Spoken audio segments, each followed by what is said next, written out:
നാട്ടടുക്കളയിൽ വെള്ളക്കടല കറി വെക്കുന്നത് എങ്ങനെയാണെന്ന് നോക്കാം. അതിനു വേണ്ടി ഞാൻ കുറച്ച് കടല കുതിർത്തെടുത്തിട്ടുണ്ട്, നല്ലോണം കഴുകി വൃത്തിയാക്കിയിട്ടുണ്ട്. ഇനി നമുക്കിത് കുക്കറിൽ ഇട്ട് കൊടുക്കാം.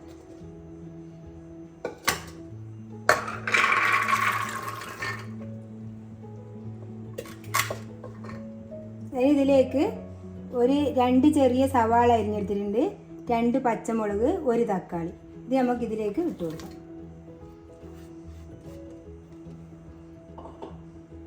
ഇനി ഇതിലേക്ക് മഞ്ഞൾപ്പൊടി ചേർത്ത് കൊടുക്കാം.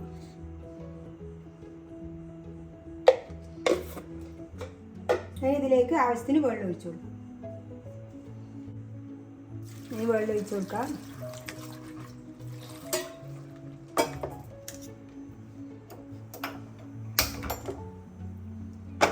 ഇതിനി നന്നായി വെന്ത് വരട്ടെ. നമുക്ക് ഇതിന് വേണ്ട തേങ്ങ അരച്ചെടുക്കണം. ഇതിലേക്ക് ഒരു ചെറിയ കഷ്ണം ഇഞ്ചി ചെറുതായി നുറുക്കിയെടുത്തിട്ടുണ്ട്, ഒരു 2 വെളുത്തുള്ളി ചെറുതായി നുറുക്കിയെടുത്തിട്ടുണ്ട്. അതിന് ഞാൻ പച്ചമല്ലി എടുത്തിട്ടുള്ളത്. നിങ്ങൾക്ക് പച്ചമല്ലി ഇല്ലെങ്കിൽ 1 സ്പൂൺ മല്ലിപ്പൊടി ഇട്ട് കൊടുത്താൽ മതി. ഇത് ഞാൻ പച്ചമല്ലി എടുത്തത്.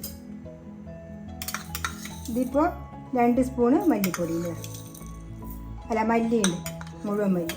ഇത് നമുക്കിതിലേക്ക് ഇട്ട് കൊടുക്കാം. ഇത് നമുക്ക് വേണ്ടത് കുറച്ച് കുരുമുളകാണ്. കുരുമുളക് പൊടി ഇട്ട് കൊടുത്താലും മതി. ഞാനിതാണ് ഇട്ട് കൊടുക്കുന്നത്, അരക്കുന്നതുകൊണ്ട് ഞാനിത് തന്നെ ഒപ്പം ഇട്ട് കൊടുക്കുന്നത്. ഇതിന് ചുവന്ന മുളക് പൊടിയൊന്നും വേണ്ട, ഇത് മാത്രം മതി.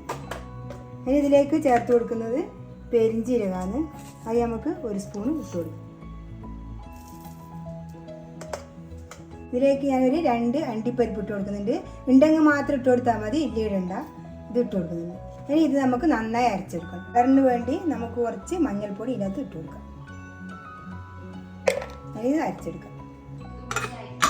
ഇത് എന്താന്ന് നോക്കാം.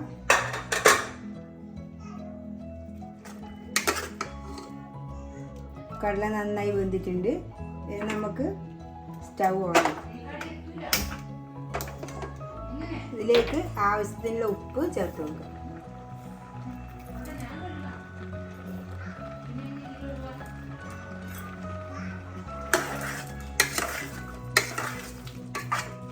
ഇത് നമ്മൾ നേരത്തെ അരച്ച് വെച്ച അരപ്പ് നമുക്കിതിലേക്ക് ചേർത്ത് കൊടുക്കാം.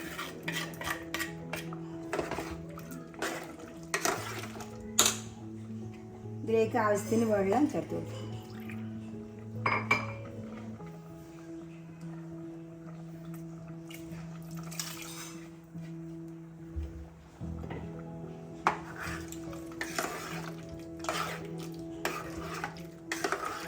കടലക്കറി നന്നായി തിളച്ച് വന്നിട്ടുണ്ട്. നമുക്ക് എരിവ് കുറവാണെങ്കിൽ ഇതിൽ കുരുമുളക് മാത്രം ഇട്ട് കൊടുത്താൽ മതി. നമുക്കിതിലേക്ക് കറിവേപ്പില ഇട്ട് കൊടുക്കാം. മല്ലിയിലേൻ്റെ സ്മെല്ല് ഇഷ്ടമാണെങ്കിൽ അത് ഇട്ട് കൊടുക്കുക, പക്ഷെ ഞാനിതിന് ഇടുന്നില്ല. ഇതേപോലെ തന്നെ കറിവേപ്പില ഇട്ടിട്ട് വാങ്ങി വെക്കുന്നത്. നമുക്കിത് വാങ്ങി വെക്കാം. ഇത് ചൂടായി വരട്ടെ. ഇത് ചൂടായി വന്നിട്ടുണ്ട്. ഇതിലേക്ക് കുറച്ച് എണ്ണ ഒഴിച്ചു കൊടുക്കാം. കുറേ എണ്ണയൊന്നും വേണ്ട. ഇതിലേക്ക് കടുക് ഇട്ട് കൊടുക്കാം.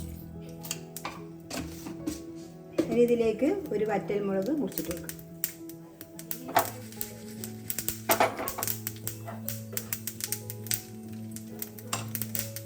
ഇനി ഇതിലേക്ക് വറുത്തിട്ട് കൊടുക്കാം.